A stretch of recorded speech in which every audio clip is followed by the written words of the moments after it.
Voilà. Les violences psychologiques sous un pervers narcissique, partie 8. Voici quelques actes de violence psychologique que vous pourriez observer ou entendre si vous ou un ami ou un proche vit avec un pervers narcissique. 13. Le pervers narcissique est extrêmement égocentrique.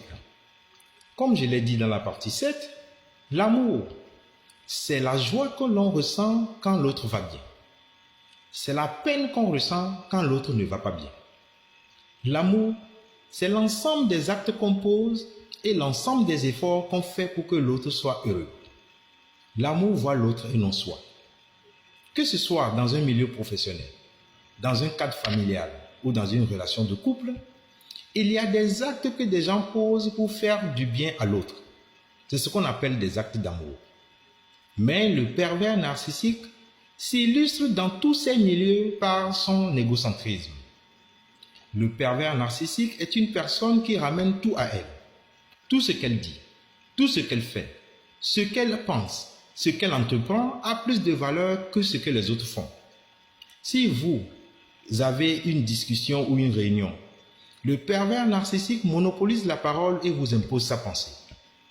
Si vous cheminez ensemble dans le noir sous une pluie avec une torche, le pervers narcissique va se mettre entièrement sous le parapluie que vous tenez et vous serez sur le bord en train d'être mouillé à sa suite.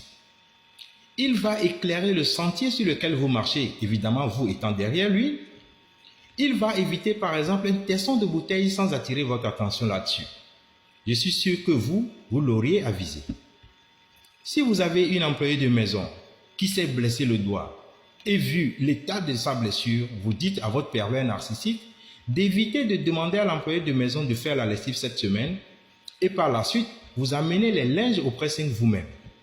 Si dans la foulée, le pervers narcissique a besoin d'un torchon propre et qu'elle n'en trouve pas, elle se fiche complètement de la blessure et dira à l'employé de lui laver rapidement ses torchons car elle en a besoin.